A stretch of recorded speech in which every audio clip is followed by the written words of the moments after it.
कल, आज और कल लाल गोयल के संग मैं आप सभी दर्शकों का बहुत बहुत स्वागत है।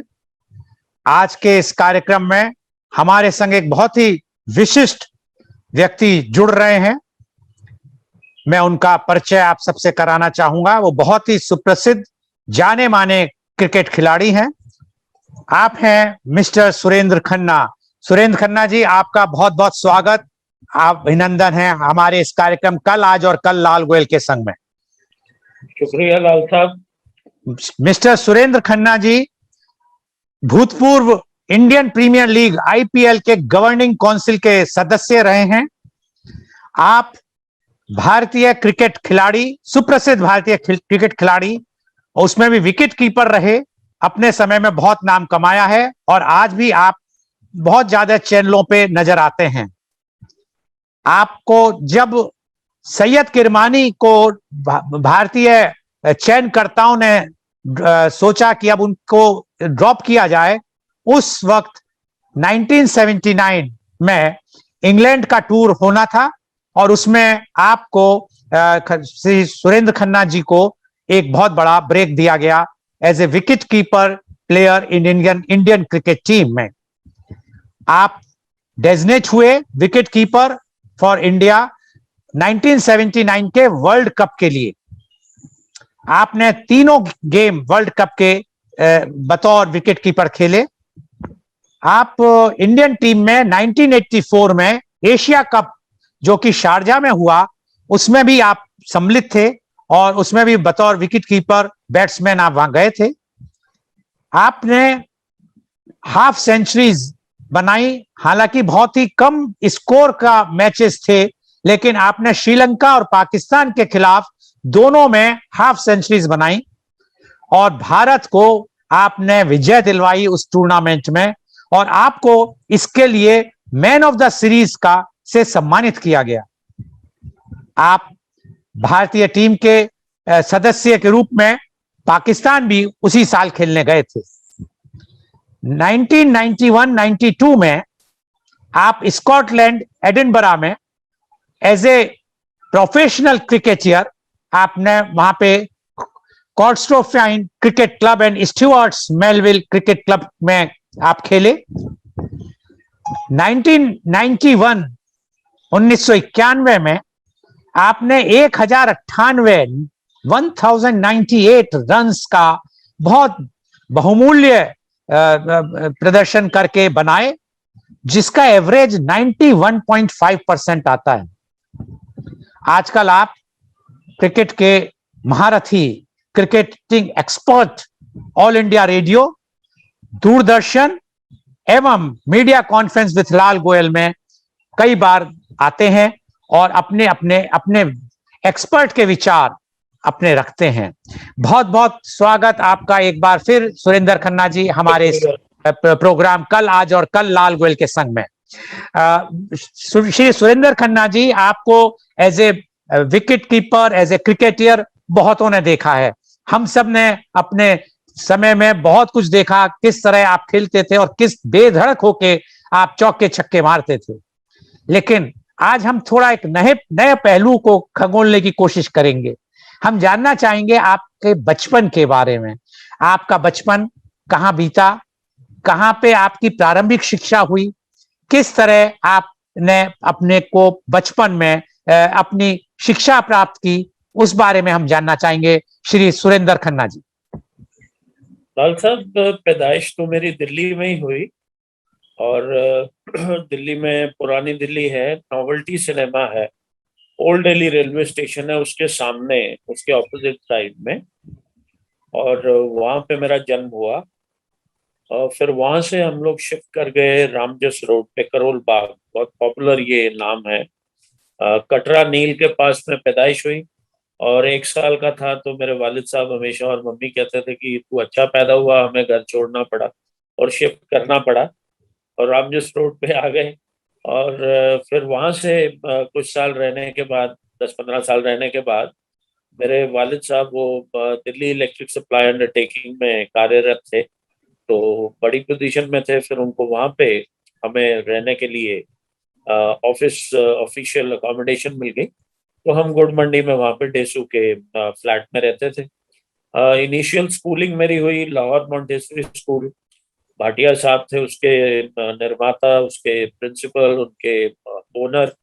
वो करोल बाग एरिया में था, तो वहाँ पे 5th क्लास तक पढ़े।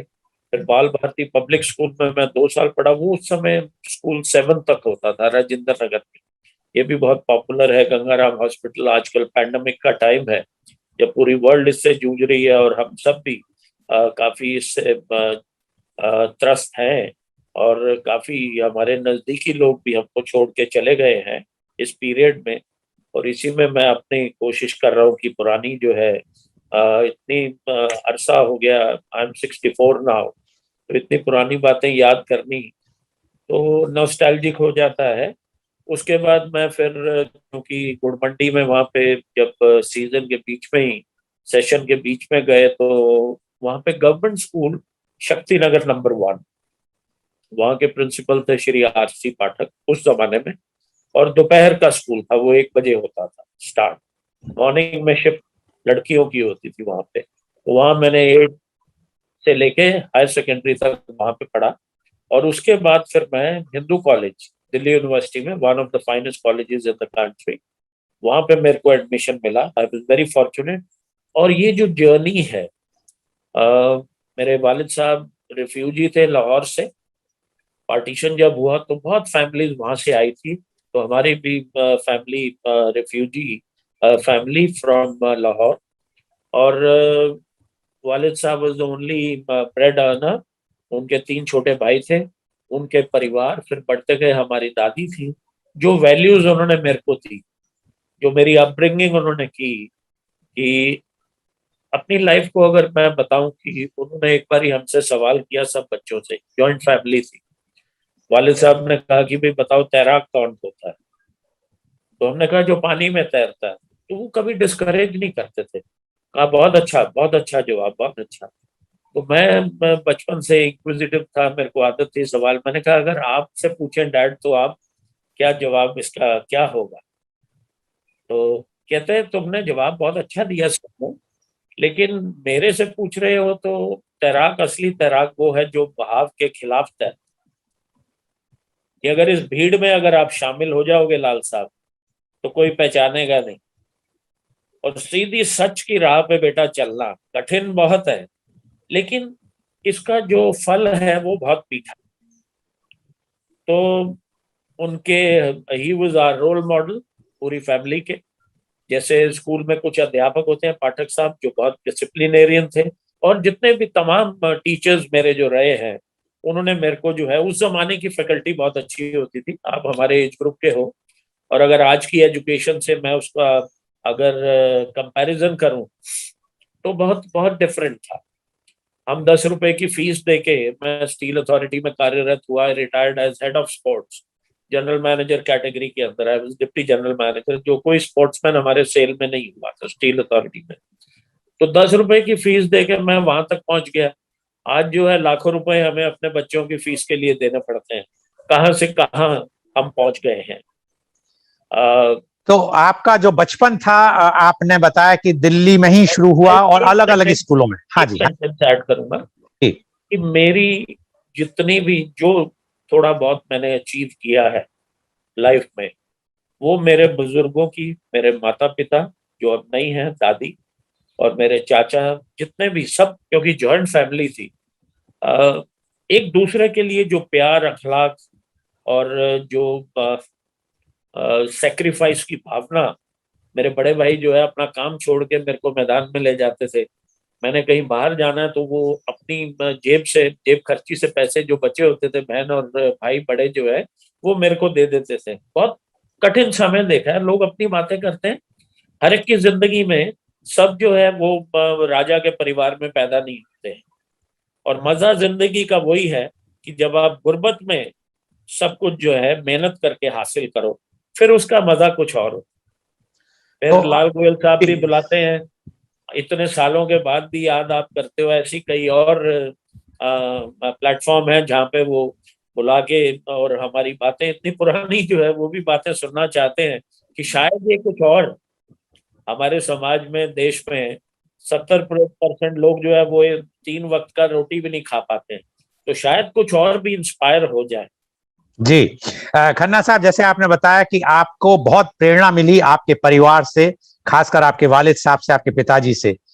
अब आपने जो यहां तक शिक्षा ली, उसके बाद भी आगे शिक्षा आपकी हुई, उच्च शिक्षा हुई, वो कहाँ हुई, उसके बारे में थोड़ा बताएंगे।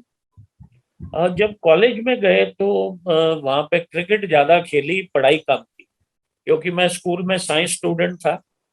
और जब 10th क्लास में था तो मैं क्रिकेट की तरफ मेरा रुझान हो गया, मेरे को इसमें लुत्फ आने लगा। और एक अंदरूनी आवाज कहती थी, इंट्यूशन कह लो उसको या कोई वर्ड यूज कर लो, जिससे मेरे को लगा कि मैं इसमें आगे तरक्की कर सकता हूँ। और कोई भी बच्चा, कोई भी युवा जिस भी फील्ड में जाता है, आई एम श्योर उसका एम और उसके गोल जो है वो होने चाहिए देश को रिप्रेजेंट करने के, या अपनी फील्ड में एक्सेलेंस हासिल करने के। जैसे मैंने कहा कि बचपन में तैराक कौन होता है, तो बहाव के खिलाफ जो तैरता है। तो अगर आप ऑर्डिनरी रहोगे तो आपकी जिंदगी बहुत कठिन रहेगी। तो मेरे ख्याल से लक्ष्य जो है, जो ड्रीम करो आप बड़ा करो, फिर उस ड्रीम को सार्थक करने के लिए आप मेहनत करो। उसके लिए जो है खेल, जब मैं खेलने लगा तो मैं स्कूल में मेरे को जो टीचर थे स्पोर्ट्स के, हरपाल सिंह थे। वो वैसे एथलीट थे, एथलेटिक्स के कोच थे, लेकिन वो खेलों में हमें बहुत जो है इनकरेज करते थे। प्रिंसिपल साहब पढ़ाई की तरफ करते थे, उन्हें था कि उनका रिजल्ट खराब ना हो जाए। पाठक साहब जो थे बहुत डिसिप्लिनेरियन थे, और जितने भी हमारी फैकल्टी थी, राठी साहब थे, श्रीवास्तव थे, कौशल साहब थे, कई हमारे टीचर्स थे, बेहतरीन टीचर्स। उनमें से कुछ अभी भी जिंदा हैं। राठी साहब तो अमेरिका में है, उनका बेटा मेरे संपर्क में है। और पुराने टीचर्स कुछ का इंतकाल हो गया।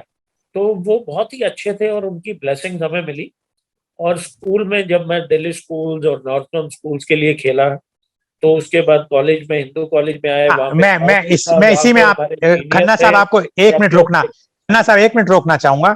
आप जब पढ़ रहे थे, क्योंकि आपके वालिद साहब, आपके पिताजी एक सर्विस क्लास में थे, मतलब उन्होंने वो एक जगह डीएसयू में वो सर्विस करते थे, तो आपको क्रिकेट खेलने का कहां से एक प्रेरणा मिली, और कहां से आपने सोचा कि अब हमें क्रिकेट खेलना ही है, जिससे कि आप इस ऊंचाइयों तक पहुंचते चले गए अपने क्रिकेट के द्वारा? जरा उसके बारे में हमें बताएं। इनिशियली अगर बताऊं तो घर वाले नहीं चाहते थे। वो चाहते थे कि हर मिडिल क्लास की सोच थी कि बेटा ग्रेजुएशन कर ले और वो जो है फिर नौकरी लग जाए, सरकारी नौकरी मिल जाए। That was the thinking at that time, जो पार्टीशन के बाद आए थे, आप सोचो।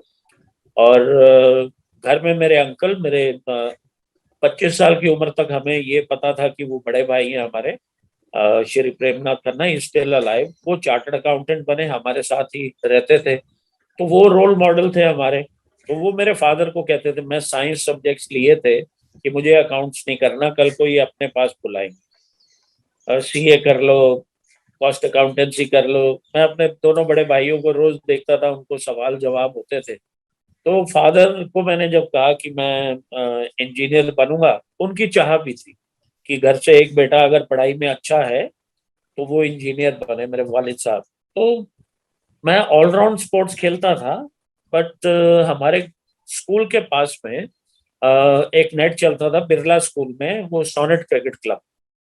तो मेरे कुछ जो साथी थे स्कूल से, वो वहां पे प्रैक्टिस करने जाते थे संडे। तो मेरे को उन्होंने कहा, तो मैंने कहा चलो मैं भी आ जाऊंगा एक दिन। जो है मैंने घर से कहा कि पढ़ाई करने जा रहे हैं दोस्त के घर। तो वहां पे 1-2 घंटे पढ़ाई की, फिर दोपहर को हम लोग वहां पे सोनेट क्लब में चले गए। तो पहले मैं बाहर से खड़े होकर देखता रहा कि भाई हम जाया जाए या ना जाया जाए, क्योंकि घर से परमिशन ली नहीं है। और हम लोग जो है कोई काम अपने फैमिली से छुपा के नहीं करते थे। सच की राह पे अगर चलना है तो पहले घर पे बता देना। जो है मैं हमेशा जो है, और हर बच्चे को कहूंगा जो देख रहा हो, कि अपने माता पिता से कोई चीज नहीं सिखाओ, छुपाओ। तो वहां पे थोड़ा लगा मेरे को कि यार ये खेल जो है, मैं table tennis, badminton, basketball, kho kho, hockey सब खेल खेलता हूँ। तो मेरा हैंड आई कोऑर्डिनेशन तो अच्छा था ही। तो मैं शायद इसके अंदर भी अच्छा कर सकता हूँ। तो वो जो तारिक सिन्हा वहां पे जो नेट चलाते थे, उन्होंने देखा कि एक लड़का जो है वहां खड़ा हुआ देख रहा है और काफी समय से। तो उन्होंने पूछा वो किसी का दोस्त है? तो मेरे जो फ्रेंड्स थे वहां पे उन्होंने कहा मार्टी था निकनेम, नरेंद्र पाल सिंह वासन। अब वो न्यू जर्सी में है, अमेरिका।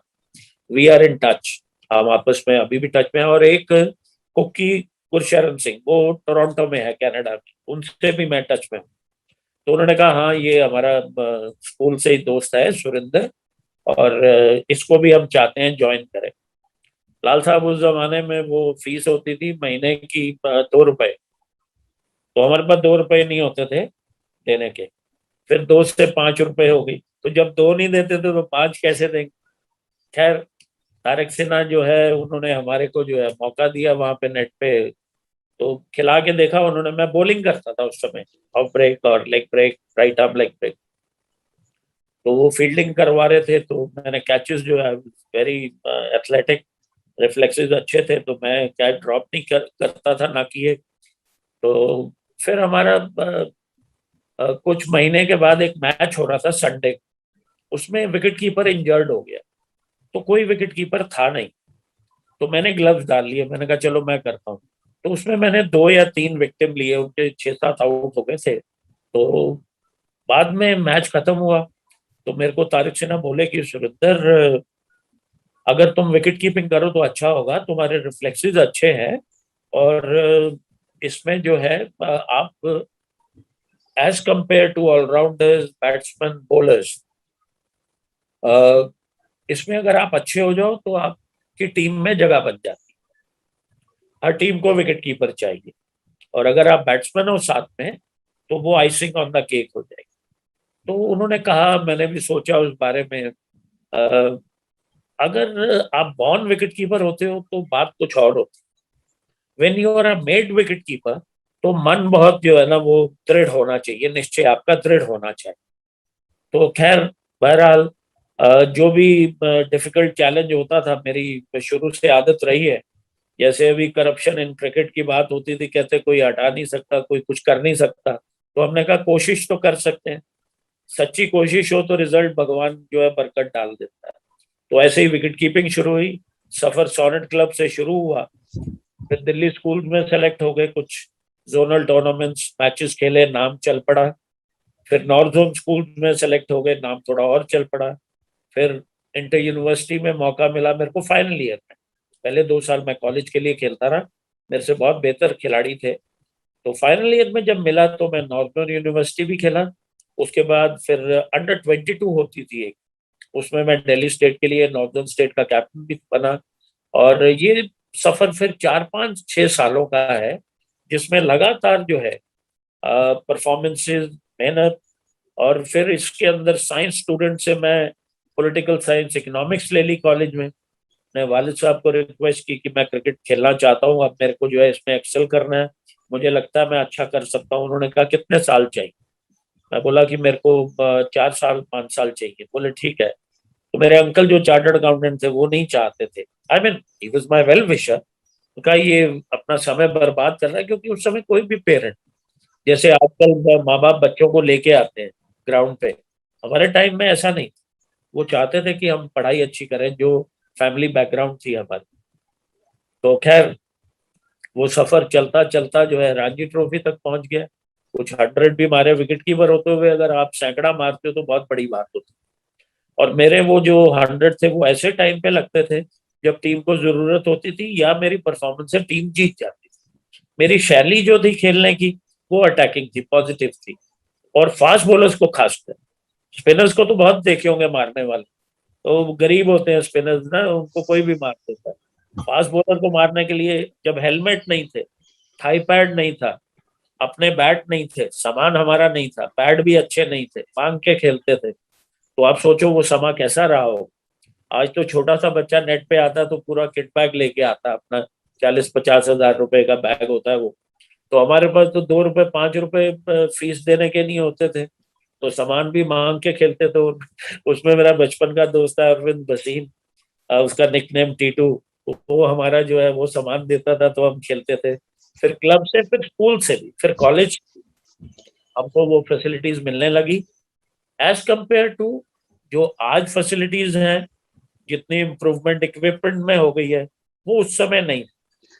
तो but people in the meantime, our college principal Bhatia sahab, our physical director OP Datta sahab, ऐसे करके बहुत लोग स्कूल में, पाठक साहब, पहले वो नहीं चाहते थे, बाद में लगा कि बच्चा जो है अच्छा खेल रहा है, फिर इंडिया खेले तो उन्होंने वापस भी नहीं, बुलाया। मैं इसीलिए पूछना चाहूंगा खन्ना साहब यहाँ पे कि अब आप नॉर्थ जोन में खेल रहे थे, धीरे धीरे आपका नाम आने लगा था, लेकिन एक ब्रेक जो मिला आपको, बड़ा ब्रेक मिला, जो ऐसे पता है कि 1979 में जब किरमानी साहब को ड्रॉप किया गया, तो वो ब्रेक में आपका नाम कैसे आया? उससे पहले आपने कुछ ऐसा कुछ किया था कि जो सिलेक्टर्स की आंखों में आप चढ़ चुके थे, उस बारे में बताएं। 76 में मैंने 76-77 में जब विजी ट्रॉफी में मैंने वेस्ट जोन के खिलाफ 100 किया इंदौर, और उसी सीजन में अंडर 22 का जोनल फाइनल था अगेन अगेंस्ट वेस्ट जोन इन कैलकाटा, CCFC क्लब इंदौर, और कैलकाटा में मैंने दोनों जगह शतक लगाए, 136 और 148 बनाए और विकेट कीपिंग। तो मेरे को दिल्ली रणजी ट्रॉफी के लिए हमारे आरपी मेहरा साहब थे, लेट आरपी मेहरा, जो बोर्ड के प्रेसिडेंट भी रहे, वो DDCA के प्रेसिडेंट थे, वो प्राइज डिस्ट्रीब्यूशन के लिए आए थे विजिट ट्रॉफी के लिए। वहां पे उन्हें पता चला मैंने इस तरह अच्छा खेला है। राम बाबू जो टेस्ट अंपायर थे, अब उनका इंतकाल हो चुका है, वो वहां पे हमारे मैनेजर थे, उन्होंने कहा, बताया आरपी मेहरा साहब को शाहजी कहते थे। तो दुलीप ट्रॉफी में भी मैंने डेब्यू में कैलकाटा में ईडन गार्डन में 100 किया। तो ये परफॉर्मेंसेस जो हो रहे थे, तो 78-79 के सीजन में, या 77-78 है, रणजी ट्रॉफी फाइनल्स था कर्नाटका के खिलाफ बैंगलोर, उसमें मैंने सेंचुरी नीच इनिंग्स बनाया। वो जो परफॉर्मेंस थी, उसके बाद इंडियन टीम सेलेक्ट हुई, वर्ल्ड कप के लिए मेरा नाम आया, और Kirmani trophy, which was unfortunate कि किरमानी वो शख्स है जिसको देख के हमने, फरूक इंजीनियर और किरमानी को देख के हमने अपनी विकेट कीपिंग में बहुत इजाफा किया। और किरमानी साहब थे जिन्होंने मेरे को पहली बार जब बेदी साहब ने मिलाया, तो एक पर्सनल अपने घर से लाके ग्लव्स भी दिए, विकेट कीपिंग ग्लव, जो मेरे पहला पर्सनल ग्लव बना। उस पे उन्होंने लिखा था tons of runs and lots of wickets. आज भी मुझे याद है, और मैंने कभी नहीं सोचा था कि मैं उन्हें ही रिप्लेस कर। अगर वो साथ में रहते, मैं आज भी कहता हूँ, अगर वो साथ में रहते, मैं उनका अंडर स्टडी बन के इंग्लैंड जाता, तो हो सकता है मैं फिर 100-200 मैच खेलता। बट क्योंकि वो ड्रॉप हो गए, मैं बहुत यंग था, वर्ल्ड कप में गए, टीम का परफॉर्मेंस उतना अच्छा नहीं हुआ। बट वो जो सफर था, उसने एक चीज प्रूव की कि अगर आप सच्ची मेहनत करते हो, और उस जमाने के सिलेक्टर्स, एडमिनिस्ट्रेटर्स बहुत अच्छे लोग थे, और मेरिट को जो है उन्होंने पहचाना, परफॉर्मेंसेस को तवज्जो दी, और सिलेक्शन हुआ। मेरे को तो कोई जानने वाला नहीं था, कोई गॉडफादर नहीं था, बट हमारे कप्तान बेदी साहब बहुत अच्छे थे। सीनियर्स जो है सुरेंद्र अमरनाथ, मोहिंद्र अमरनाथ, मदन लाल, सुरेश लूथरा जी, राकेश शुक्ला, मेरा जिगरी कीर्ति आजाद, बहुत अच्छे अच्छे साथी थे, वेंकट सुंदरम, विनय लांबा साहब, ये बहुत अच्छे सीनियर्स थे जो हमारे को एनकरेज करते थे। और कई बारी शूज अच्छे नहीं थे, तो मदन लाल ने मेरे को एक एडिडास का शू दिया, हाफ स्पाइक्स, उस जमाने में बहुत बड़ी बात होती थी, वो इंग्लैंड में खेलते थे। तो ऐसे करके सीनियर्स ने हमारे को जो है इक्विपमेंट भी दिया। फिर मेरठ और जालंधर में वो कोई भी बड़ी मैन्युफैक्चरिंग कंपनी हो, SG, कैलाश अनंत साहब, उनके बड़े भाई साहब और भाई लार्टर, BDM हो, महाजन्स, बीटॉल स्पोर्ट्स, एम्पायर, जलंधर, मतलब you name any company, Vijay industries के बैट से हम आगरा से उससे खेलते थे। तो ये सब ने फिर हमारे को सामान जो है वो फ्री दिया, और मैंने कभी इनसे पैसा नहीं लिया खेलने का। तो वो उन्होंने ऑफर भी किया, बट मैंने कहा नहीं, आप मेरे को सामान देते हो, मेरे लिए ये बहुत बड़ी बात। तो अपने अपने प्रिंसिपल हैं। आज जो है खिलाड़ी जो है वो मैन्युफैक्चरिंग कंपनी से, एक साल के जो बड़ा प्लेयर है वो 2-2, 5-5, 10-10 करोड़ रुपया लेता है, या पार्टनरशिप होती है, जैसे भी होता है, प्रोफेशनल हो गया आप खेल। हमने अपने शौक के लिए खेला था कि खेल के माध्यम से अपनी स्टेट की सेवा करेंगे, देश की सेवा करेंगे। वो थिंकिंग, वो कल्चर, वो डिफरेंट था। बट अब पैसा आ गया, अब इकोनॉमिक्स जो है वो खेल में आ गया। उसके बाद आप एशिया कप खेलने शारजाह गए। हाँ, फिर वो इंडिया खेले, वो परफॉर्मेंस अच्छी नहीं थी, टीम से बाहर हो गए। फिर जद्दोजहद 79 से 84 तक, फिर डोमेस्टिक क्रिकेट में ढेर सैकड़े पे सैकड़े मारे। फिर दरवाजा तोड़ा, ताला जो लगा हुआ था उसको तोड़ के फासन सीट बेल्ट करके बैठ गया मैं। शारजा पहुंचे तो गावस्कर साहब ने मेरे को, किरमानी को ड्रॉप करके फिर किसी को ड्रॉप किया। मेरे को जो है विकेट कीपर बैट्समैन खिलाया। एंड कई बार ही आपका जब दिन अच्छे होते हैं, ऊपर वाला मेहरबान होता है, तो गधा भी पहलवान बन जाता है। तो मैं फिर पहलवान बन गया, मैन ऑफ द टूर्नामेंट हो गया उसमें, और अच्छी मैंने वहां पे performance the. But again after 2-3 months I was out of the team, क्योंकि लंबा खेलने के लिए कोई ना कोई गॉडफादर चाहिए आपको, किसी ना किसी बड़े खिलाड़ी का या बड़े कप्तान का, कि वो आपको पसंद करे, और against will of the selectors also वो आपको मौका दे। जैसे अब एक एग्जांपल दो, उदाहरण, आपके ही घर के पास का खिलाड़ी है राहुल, 4 शून्य बनाए उसने, कोहली और शास्त्री फिर उसे चांस दिए। कितनों को ये मिलता है? प्लेयर सारे अच्छे होते हैं, प्लेयर सारे अच्छे होते हैं। ईशान किशन ने एक इनिंग में 50 बनाया, अगली में आउट हुआ, बाहर कर दिया। इसमें क्या लगा हुआ है जो 4 शून्य बनाने के बाद भी 5वां मौका दिया? अरे कहीं ना कहीं तो बन ही जाएंगे। जी T20 और वनडे क्रिकेट ऐसी है लाल साहब, आपको भी अगर मैं 10 मौके दे दूं तो एक सैकड़ा आप भी मार दो। जी। तो अब आप इसके बाद जब आप क्रिकेट से बाहर हो गए या आपने क्रिकेट से संन्यास ले लिया, अब उसके बाद आपकी जिंदगी का थोड़ा सा बताएंगे क्या किया आपने? अब मैं स्टील अथॉरिटी के अंदर कार्यरत था। जी मेरी कंपनी ने भी मेरे करियर के अंदर 5 साल मैंने फूड कॉर्पोरेशन ऑफ इंडिया में भी काम किया। I am very lucky, very fortunate. हम अक्सर आपस में कई बार अच्छे दोस्तों से जब बात होती है, तो लाजमी बात है, मैंने 37 साल काम किया स्टील अथॉरिटी में, तो अभी भी बहुत मित्र हैं जिनसे बात होती रहती है। मैंने 41 years of my government service, मेरे को एक भी ऐसा सहकर्मी या सीनियर या बॉस या चेयरमैन डायरेक्टर नहीं मिला जिसने कभी मुझे रेप्रीमांड किया। मैंने मौका भी नहीं दिया, और मैंने कंपनी का नाम हमेशा रोशन किया। तो कंपनी में भी काम करते रहे, जितना भी जो भी। अब उसके बाद आप आईपीएल गवर्निंग बॉडी में आए, तो एक थोड़ा सा बात है, समय की अभाव है, आईपीएल के बारे में आप क्या कहेंगे? मैं दिल्ली की टीम के साथ भी जुड़ा रहा, एज सेलेक्टर, एज कोच। ये जितने वीरेंद्र सहवाग, धैया, नेहरा, आकाश चोपड़े हैं, जितने उस जनरेशन के प्लेयर हैं, गंभीर, आप इनसे पूछेंगे मेरा योगदान तो ज्यादा बेहतर होगा, अपने मुंह से कहना अच्छा नहीं होता। और मैंने कभी इन खिलाड़ियों को ये नहीं कहा, मैंने कहा जिसके नेट पे खेलते हो वो तुम्हारा कोच है। आज अगर इन्हीं खिलाड़ियों को, लाल साहब, अगर मैं फोन करके कहूँ ना एक बच्चा ये अच्छा आ रहा है, तो ये मुझको कह देते हैं कि नहीं सर, हम कुछ नहीं कर सकते। ये अपने दिन भूल जाते हैं कि इनके पीछे हमने कैसे एसोसिएशन से लड़ाई करके, सेलेक्टरों से लड़ाई करके इनको चांस दिलवाया था, खिलाया था। और मैं किसी भी प्लेटफॉर्म पे ये मेरे सामने आ जाए कभी भी, तो इनकी नजरें झुकी रहेंगी और पैरों को हाथ लगाएंगे। आज ये अरबोपति हो गए हैं, लेकिन ये वो प्रिंसिपल भूल गए हैं, ये वो दिन भूल गए हैं कि इनको कैसे मैंने क्रिकेट खिलाई थी। आज ठोक के कह सकता हूँ मैं, नाम लेके इनके। और खन्ना इनको मैंने हमेशा ये सीख दी कि तारक सिन्हा का नाम लेना, एएन शर्मा का नाम लेना, वीरेंद्र भटनागर जी का नाम लेना। मैंने कभी नहीं इनको कहा कि मेरा नाम कहीं पे ले, लेकिन इनका जमीर मर गया।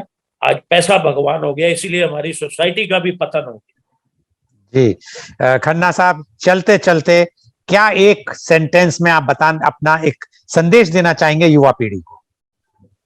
देखिए, मैं इतना बड़ा तो हूं नहीं कि मैं, आज पैंडेमिक का टाइम है, एक पल का भरोसा नहीं है।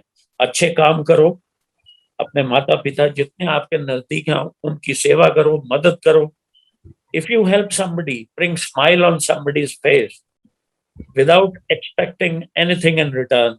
कि मैं आपका अगर कोई काम कर रहा हूँ तो ये सोच के नहीं कर रहा कि कल आपसे मैं फेवर लूँ। कि अगर मैंने वीरेंद्र सहवाग को मदद की या नेहरा को मदद की, आज मैं चाहूं कि वो मेरे को कोच लगवा दें टीम के अंदर, अपना जिस भी टीम के साथ वो जी रहते हैं आईपीएल में, जी जी तो आप अच्छे काम करें, जिससे जो है आपके परिवार का और देश का, स्टेट का, सोसाइटी का भला हो।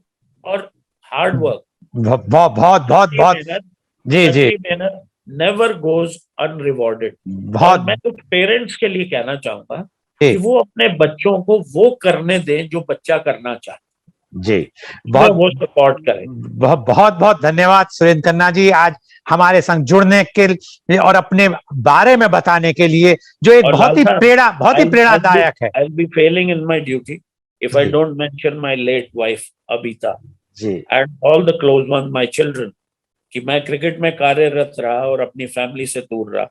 फिर हमारी लंबी जो लड़ाई कैंसर के साथ, एंड आई लॉस्ट हर, जी my young son, but cricket is the oxygen for me which keeps me alive.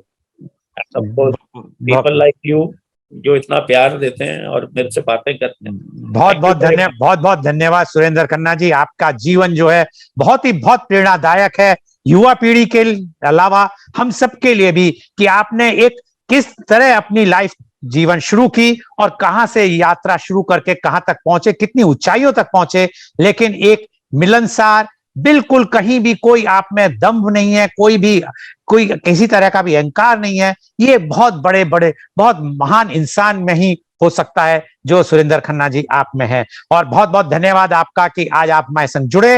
आज का कार्यक्रम V4 news global TV, V4 stream, news गांव से संवाद सरोवर। फिनिश करने से पहले एक मिनट में आता हूँ। वो जरूर बोल दें कि सोशल डिस्टेंसिंग, सैनिटाइजर, और इस पीरियड में ये एयर में है तो घर से भी बाहर ना निकले। जी जी जी। और न्यूज गांव से संवाद सरोकार न्यूज, और ये कार्यक्रम सीधा प्रसारित किया गया, इसके अलावा फेसबुक और यूट्यूब पे भी दिखाया गया।